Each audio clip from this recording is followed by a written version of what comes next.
কেসে বারাসাত কোর্টে ওদের লাইফ সেন্টেন্স হয়েছিল।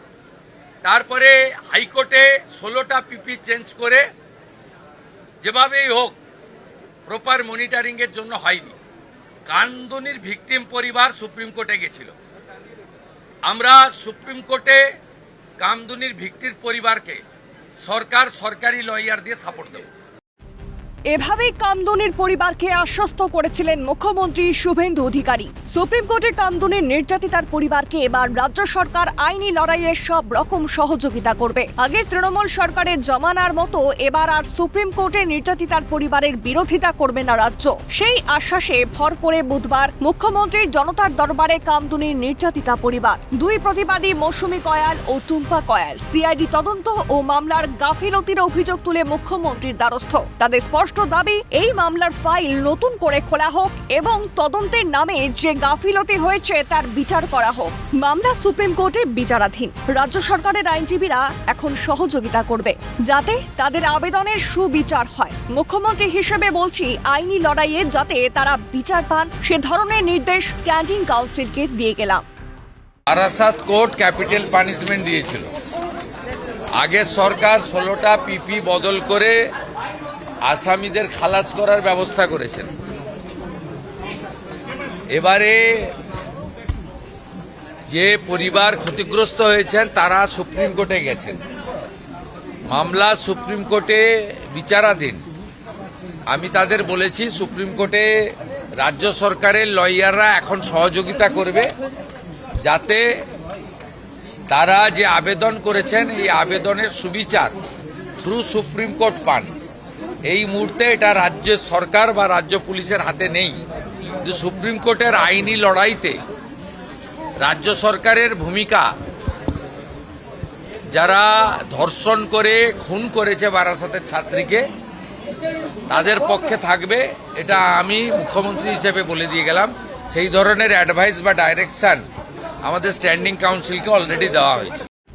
এদিন প্রতিবাদী মৌসুমী কয়াল জানান, বিরোধী দলনেতা থাকাকালীনই তিনি বলেছিলেন কামদুনির ফাইল খোলা হবে। মুখ্যমন্ত্রী হয়ে একই কথা বললেন তিনি। বিচার ব্যবস্থা আবার নতুন করে শুরু হবে ও বিচার হবে। পাশাপাশি আর এক প্রতিবাদী টুম্পা কয়ালও বললেন একই কথা। মুখ্যমন্ত্রী তার উপর আস্থা রাখতে বলেছেন। এটা শুধু একা কামদুনি পরিবারের লড়াই নয়, উনি বলেছেন এটা ওনারও লড়াই। যারা দোষী তাদের দৃষ্টান্তমূলক শাস্তি দেওয়া হবে।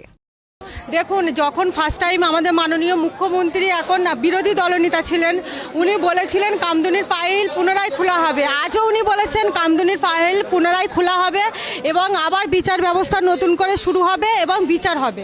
মাননীয় মুখ্যমন্ত্রী বলেছেন ওনার উপরে আস্থা রাখতে, কারণ মুখ্যমন্ত্রী সবই জানে, ওনার অজানা কিছু নেই। এটা কামদুনি আন্দোলন শুধু আমাদের ছিল না, মুখ্যমন্ত্রীরও ছিল এবং মুখ্যমন্ত্রীও আমাদের কামদুনি আন্দোলনে সামিল হয়েছিলেন। উনি বলেছেন যে 1 মাসের মধ্যেই সাজা ঘোষণা হবে এবং যারা দোষী তাদেরকে দৃষ্টান্তমূলক সাজা দেওয়া হবে। দেখুন, আমরা যে আশাটা রেখেছিলাম আমাদের বর্তমান মুখ্যমন্ত্রীর উপরে, সেই আশাটা আজকে কোথাও না কোথাও গিয়ে সত্যি হয়েছে। আমরা পুরো আশ্বাস পেয়েছি, আমরা বিচার পাচ্ছি। ভরসা আছে মুখ্যমন্ত্রীর ওপর। মুখ্যমন্ত্রী সব জানেন, আমার মেয়ের বিচার পাবো বললেন কামদুনির নির্যাতিতার মা।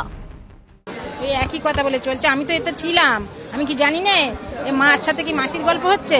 সব জানে মুখ্যমন্ত্রী, সব জানে। বিচার পাবো, আমার মেয়ের বিচার পাবো। আমরা খুব আশাবাদী, ফাঁসি চাই, কিন্তু যে হারে এ ধরনের ঘটনা ঘটছে তাতে এনকাউন্টারের পক্ষে সওয়াল নির্যাতিতার পরিবারের। দোষীদের বিরল থেকে বিরলতম শাস্তির দাবি। আজকের আমরা মাননীয় মুখ্যমন্ত্রী শুভেন্দুদার সাথে দেখা করে আমরা আশা পেয়েছি। মুখ্যমন্ত্রী বলল যে আমি তো সব কিছুই জানি। দেখুন, যখন আমরা হাইকোর্টে রায় পাইনি তখন কিন্তু এই শুভেন্দুদা তখন বিরোধী নেতা ছিল, ওনার হাত ধরে কিন্তু আমরা সুপ্রিম কোর্টে গিয়েছি। উনি কেসটা আমাদেরকে সুষমা স্বরাজের মেয়ে বাসুরি স্বরাজ দিয়ে লড়াচ্ছে। দাদা কেসের দিক দিয়ে দাদা সব কিছুই বললো, আমি তো জানি সব কিছু। তো এখন কেসটা সুপ্রিম কোর্টে রয়েছে। আগের সরকার যেভাবে কেসটাকে চাপা দিয়ে রেখেছিল সুপ্রিম কোর্টে, যাতে না চলে ওঠে, আমরা সেটা করব না। কেসটা তুলব, কেসের মাধ্যমে আইনের মাধ্যমে ওই 4 জনকে ঢোকানো হবে। আর আমি যে গাফিলতিগুলো সিআইডি ছিল, আমি যেটা লিখেছি 11খানা পয়েন্ট, সেই 11খানা পয়েন্ট মাননীয় মুখ্যমন্ত্রী শুভেন্দুদার হাতে আমরা দিয়েছি। আমরা খুবই হ্যাপি যে দাদা আমাদের কেসটা ভালোভাবে আগেও দেখছিল এখনও দেখছে। আমরা শাস্তি এই যা আজ ফাঁসি তো অবশ্যই চাই, কিন্তু আজকাল যা রেপ বাড়ছে এদেরকে ডাইরেক্ট এনকাউন্টার করে মেরে দেওয়াই দরকার। আইন হোক এনকাউন্টার। আমার রিয়ারেস্ট টু রিয়ারেস্ট পানিশমেন্ট চাই। পানিশমেন্ট বলতে এই ভারতীয় ন্যায় সংহিতা মেনে যারা অ্যাকিউজড তারা প্রকৃত শাস্তি পাক, আমরা এইটুকুই চাই, শাস্তি চাই। সমাজে এই সমস্ত জঞ্জালদের বেঁচে থাকার কোনো রাইট নেই। আইনের দৃষ্টিগোচরে রেখে ভারতীয় বিচার ব্যবস্থার প্রতি আস্থা রেখে এই ধরনের আসামিদের ফাঁসিতে ঝোলানো উচিত।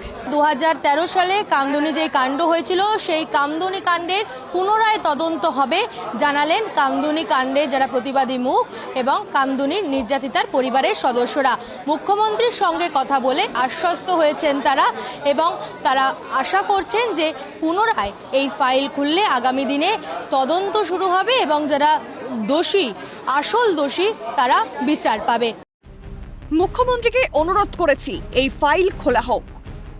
না, আমি তো এর আগেও মুখ্যমন্ত্রীকে অনুরোধ করেছি যে কামদুনি ফাইল করে খোলা হোক। কামদুনি নির্যাতিতা এবং তার পরিবার শুধুমাত্র ব্লক কোর্টের স্বার্থে একটা জনগোষ্ঠীকে তাদের আবেগ যাতে আহত না হয় সেটা দেখবার জন্য এমনভাবে তৈরি করা হলো তাতে সম্পূর্ণ খুনি ধর্ষক আজকে বেকসুর খালাস হয়ে। আমি মুখ্যমন্ত্রীর কাছে অনুরোধ করেছি তিনি যেন বিষয়টা দেখেন, পরিবার এসছে আরো ভালো। 13 বছরের লড়াই, বিচার মেলেনি বিগত তৃণমূল সরকারের আমলে। এখন ভয় আউট, ভরসা ইন। গোটা কামদুনিবাসীর চাওয়া একটাই, বিচার পাক মেয়েটা। তারা চাইছে দোষীদের এনকাউন্টার করা হোক বা ফাঁসি দেওয়া হোক। ক্যামেরায় নিখিলের সঙ্গে রেশমি রিপোর্ট, ক্যালকাটা নিউজ, সল্টলেক।